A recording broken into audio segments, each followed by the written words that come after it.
తెలంగాణ కాంగ్రెస్ లో ఇప్పుడు అసలు ఫైట్ ఎవరెవరి మధ్య జరుగుతోంది. ప్రతిపక్షం వర్సెస్ కాంగ్రెస్ కాదు, కాంగ్రెస్ లోనే ఒక వర్గం వర్సెస్ మరో వర్గం మధ్య జరుగుతోంది. మంత్రి కొండా సురేఖను చుట్టుముట్టిన వివాదం ఇప్పుడు ఏకంగా ఆమె మంత్రి పదవికే ఎసరు పెట్టే స్థాయికి వెళ్ళింది.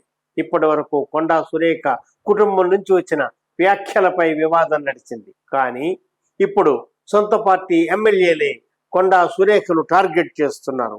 ఇది తెలంగాణ కాంగ్రెస్ లో హాట్ టాపిక్ గా మారింది. కొండా సురేఖ కుమార్తె కొండా సుస్మిత చేసిన వ్యాఖ్యలతో ఇవి వివాదానికి అసలు బీజం పడింది. పరకాల రాజకీయాల విషయంలో సీఎం రేవంత్ రెడ్డిని ఉద్దేశించి సుస్మిత తీవ్రమైన వ్యాఖ్యలు చేశారు. వచ్చే ఎన్నికల్లో పరకాల నుంచి తానే పోటీ చేస్తానని, పార్టీ టికెట్ ఇచ్చినా ఇవ్వకపోయినా తానే బరిలో ఉంటానని, రేవూరి ప్రకాష్ రెడ్డిని ఇప్పుడే రాజీనామా చేయించి ఉప ఎన్నికకు వస్తే తానే గెలుస్తానని సవాల్ చేశారు. అంతేకాదు పార్టీలో అచ్చ కాంగ్రెస్ పచ్చ కాంగ్రెస్ అంటూ కొత్త చర్చకు తెరతీశారు. రేవంత్ రెడ్డి ముఖ్యమంత్రి అయ్యాక ఆయన వ్యవహార శైలిలో మార్పు వచ్చిందంటూ విమర్శలు చేశారు.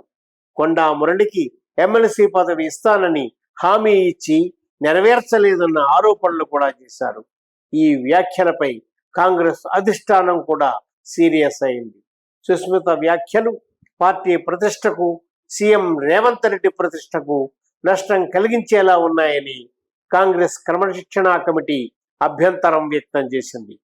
ఇక్కడే మరో ట్విస్ట్ వచ్చింది. సుస్మిత పార్టీ పదవిలో లేకపోయినా ఆమె తల్లి కొండా సురేఖ మాత్రం కాంగ్రెస్ ప్రభుత్వంలో కీలక మంత్రి పదవిలో ఉన్నారు. అందుకే కూతురు ఇలాంటి వ్యాఖ్యలు చేస్తుంటే తల్లి ఎందుకు అడ్డుకోలేదు అనే ప్రశ్న కాంగ్రెస్ లోనే మొదలైంది. దీంతో క్రమశిక్షణ కమిటీ కొండా సురేఖకు షోకాజ్ నోటీస్ ఇచ్చింది. అయితే కొండా సురేఖ ఇచ్చిన సమాధానం ఏమిటి? సుస్మిత చేసిన వ్యాఖ్యలకు తనకు ఎలాంటి సంబంధం లేదని సురేఖ స్పష్టం చేశారు. అది తన కుమార్తె వ్యక్తిగత అభిప్రాయాలని, ఆ వ్యాఖ్యలకు తాను బాధ్యురాలిని కాదని తెలిపారు. అంతేకాదు అలాంటి వ్యాఖ్యలు చేయడం కూడా సరైంది కాదని పేర్కొన్నట్లు రిపోర్టులు చెబుతున్నాయి. అంటే సురేఖ తనను తాను ఈ వివాదం నుంచి దూరంగా పెట్టుకునే ప్రయత్నం చేశారనేది స్పష్టంగా అర్థమవుతోంది. కానీ ఇక్కడతో వివాదం ఆగలేదు. అసలు కథ మొదలైంది కూడా ఇక్కడే. ఎందుకంటే సొంత పార్టీ నేతలే ఇప్పుడు కొండా సురేఖపై తిరుగుబాటు జెండా ఎగరేశారు.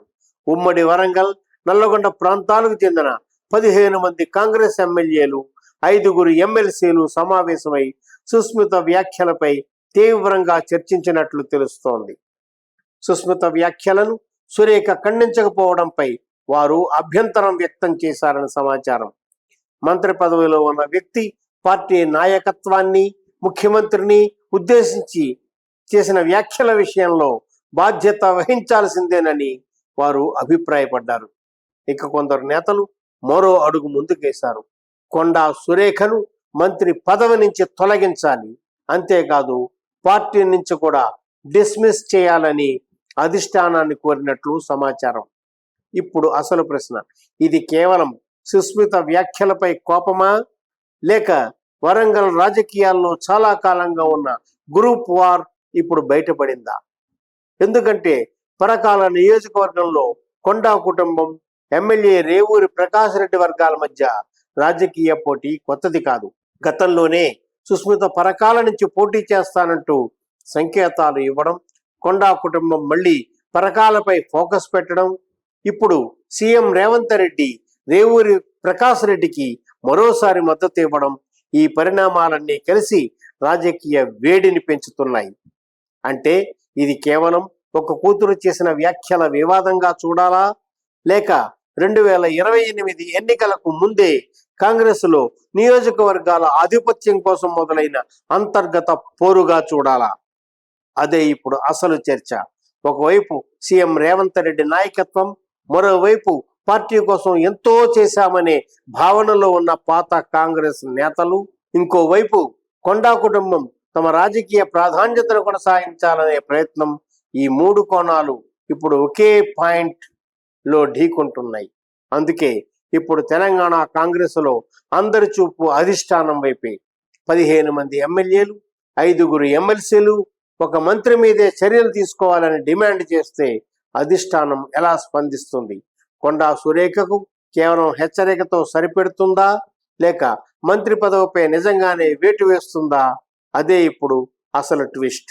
ఎందుకంటే వివాదం మొదలైంది ఒక కుమార్తె వ్యాఖ్యలతో. మంత్రి వివరణ ఇచ్చారు, కానీ ఇప్పుడు సొంత పార్టీ నేతలే మంత్రిపై చర్యలు తీసుకోవాలని డిమాండ్ చేస్తున్నారు. అంటే కొండా సురేఖపై మొదలైన ఈ వివాదం చివరికి కాంగ్రెసులో మరో పెద్ద అంతర్గత రాజకీయ సంక్షోభానికి దారితీస్తుందా?